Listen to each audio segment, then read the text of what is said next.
നിങ്ങളുടെ ബൈബിളുകൾ തുറക്കുക. അപ്പോസ്തല പ്രവൃത്തികൾ 10-ാം അധ്യായത്തിന്റെ 38-ാമത്തെ വാക്യം രേഖപ്പെടുത്തുക. Acts chapter 10 word 38. അപ്പോസ്തല പ്രവൃത്തി 10-ന്റെ 38-ാമത്തെ വാക്യം. നസ്രനായ യേശുവിനെ ദൈവം പരിശുദ്ധാത്മാവിനാലും ശക്തിയാലും അഭിഷേകം ചെയ്തതും ദൈവം അവനോടുകൂടെ ഇരുന്നത് കൊണ്ട് അവൻ നന്മ ചെയ്തും പിശാച് ബാധിച്ചവരൊക്കെ സൗഖ്യമാക്കിയും കൊണ്ട് സഞ്ചരിച്ചതുമായ വിവരം തന്നെ നിങ്ങൾ അറിയുന്നുവല്ലോ. നസ്രനായ യേശുവിനെ ദൈവം പരിശുദ്ധാത്മാവിനാലും ശക്തിയാലും അഭിഷേകം ചെയ്തതും ദൈവം അവനോട് കൂടെ ഇരുന്നത് കൊണ്ട് അവൻ നന്മ ചെയ്തും പിശാച് ബാധിച്ചവരെയൊക്കെയും സൗഖ്യമാക്കിക്കൊണ്ട് സഞ്ചരിച്ചതായ വിവരം തന്നെ നിങ്ങൾ അറിയുന്നുവല്ലോ.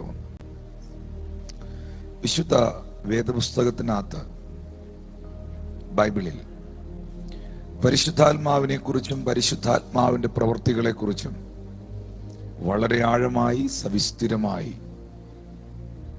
ഉൽപ്പത്തിയുടെ പുസ്തകം 1-ാം അധ്യായം തുടങ്ങി രേഖപ്പെടുത്തിയിട്ടുണ്ട്. ഉൽപ്പത്തി പുസ്തകത്തിൽ നമുക്കറിയാം, അതിന്റെ പ്രാരംഭ വാക്യങ്ങളിൽ തന്നെ ഭൂമി പാഴും ശൂന്യമായിരുന്നു, ആഴത്തിൽ ഇരുളായിരുന്നു. ദൈവത്തിന്റെ ആത്മാവ് വെള്ളത്തിനു മീതെ പരിവർത്തിച്ചു കൊണ്ടിരുന്നു. തുടക്കം മുതൽ, ബിഗിനിങ്, ആരംഭം മുതൽ പരിവർത്തിക്കുന്ന പരിശുദ്ധാത്മാവിനെ കുറിച്ചും പ്രവർത്തിച്ച ദൈവാത്മാവിനെ കുറിച്ചും വളരെ വ്യക്തമായി ദൈവവചനത്തിൽ രേഖപ്പെടുത്തിയിട്ടുണ്ട്. എന്നാൽ ദൈവത്തിന്റെ പരിശുദ്ധാത്മാവിന്റെ അഭിഷേകം, anointing, the levels of anointing, kinds of anointing, ഈ വിഷയം വളരെ പ്രധാനപ്പെട്ടതാണ്.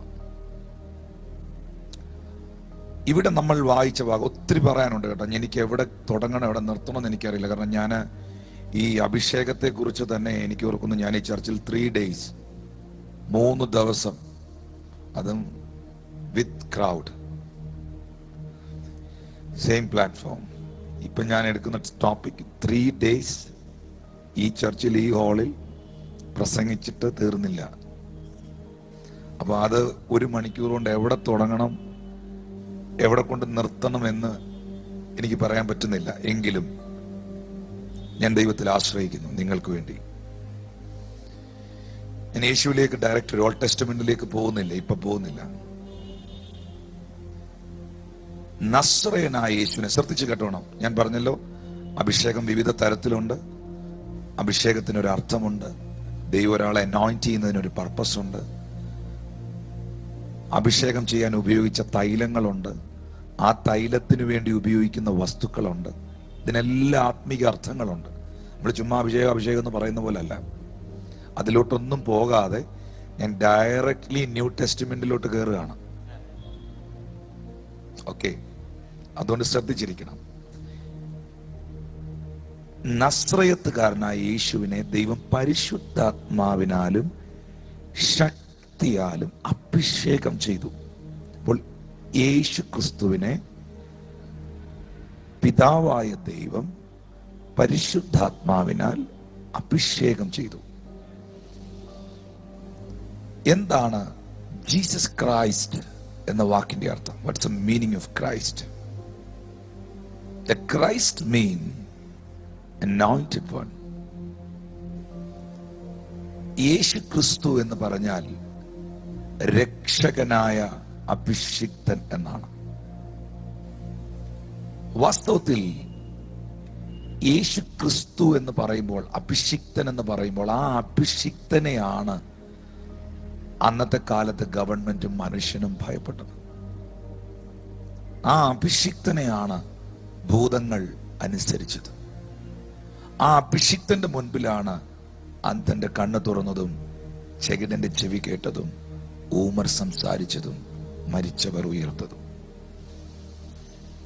അപ്പോൾ ഇവിടെ നമ്മൾ മനസ്സിലാക്കണം, അഭിഷേകം എന്ന് പറഞ്ഞാൽ ഒന്ന്, അതിന്റെ അർത്ഥം നമ്പർ 1 ഇറ്റ്സ് an authority, അധികാരം എന്നാണ്. അധികാരം. ദൈവം ഒരു വ്യക്തിയെ അഭിഷേകം ചെയ്തു എന്ന് പറഞ്ഞാൽ അതിന്റെ അർത്ഥം ദൈവം ആ വ്യക്തിയെ അധികാരപ്പെടുത്തിയിരിക്കുന്നു എന്നാണ്. സ്വർഗീയമായ അധികാരം അവനിൽ വന്നിരിക്കുന്നു. ലിസൺ, ദാവീദിനെ ദൈവം സാമുവേലിനെയും കൊണ്ട് അനോയിന്റ് ചെയ്തു, അഭിഷേകം ചെയ്തു. എന്തിനായി? വാസ്തവത്തിൽ ഡേവിഡിനെ സാമുവേൽ അനോയിന്റ് ചെയ്യുന്നത് സിംഹത്തെ വലിച്ചു കീറാനും കരടിയെ കൊല്ലാനും ഒന്നുമല്ല. ഡേവിഡിനെ സാമുവേൽ അനോയിന്റ് ചെയ്തത് ഇസ്രയേലിന്റെ രാജാവായിട്ടാണ്.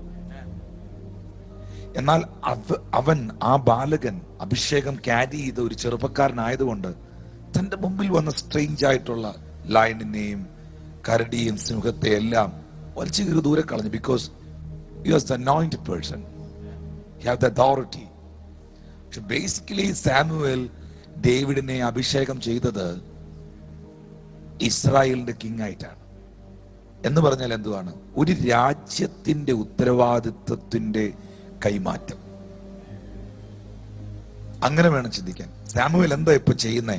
ആ അനോയിന്റിങ് അവന്റെ മുകളിലോട്ട് പകർന്ന് എന്തോ ചെയ്യുന്നേ? ദാവീദിനെ ഉത്തരവാദിത്തപ്പെടുത്തുകയാണ്, ചുമതലപ്പെടുത്തുകയാണ്, അധികാരപ്പെടുത്തുകയാണ്. അപ്പോൾ അഭിഷേകം ചെയ്യുന്നത് എന്തിനാ? അഭിഷേകം എന്ന് പറഞ്ഞാൽ എന്താ? That is A responsibility. ഞാൻ അഭിഷേകമുള്ള ആളാണ്, പക്ഷെ ഞാൻ ഒരു ഉത്തരവാദിത്വം എടുക്കത്തില്ല. എന്നെ ഒരു ഉത്തരവാദിത്വം ഏൽപ്പിക്കരുത്, ഏൽപ്പിച്ച് ഉത്തരവാദിത്വം പോലും ഞാൻ ചെയ്യത്തില്ല എന്ന് പറയുമ്പോൾ നിങ്ങൾ നിങ്ങളുടെ മേൽ ദൈവം പകർന്ന കോളിങ്ങിനെയും അനോയിന്റിങ്ങിനും റിബല്ലാകുകയാണ്, മറുതലിക്കുകയാണ്.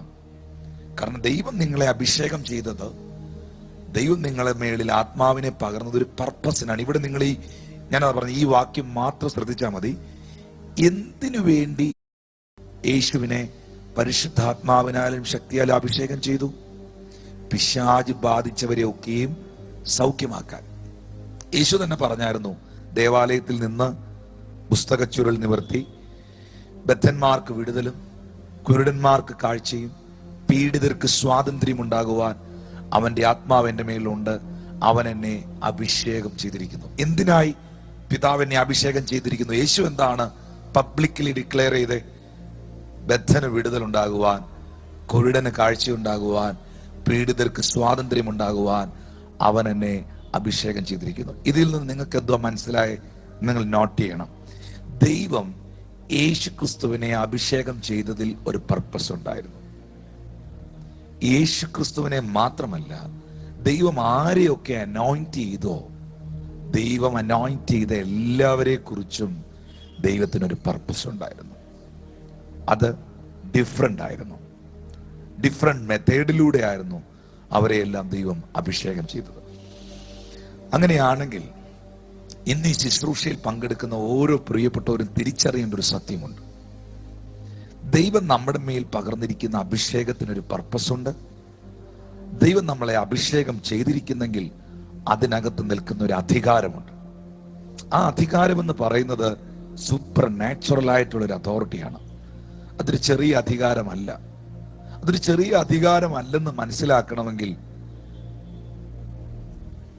അഭിഷേകത്തിന്റെ ശുശ്രൂഷകൾ ചെയ്യുന്ന വേദികളിൽ, സ്റ്റേജുകളിൽ, സ്ഥലങ്ങളിൽ നിങ്ങൾ ഉണ്ടാകണം.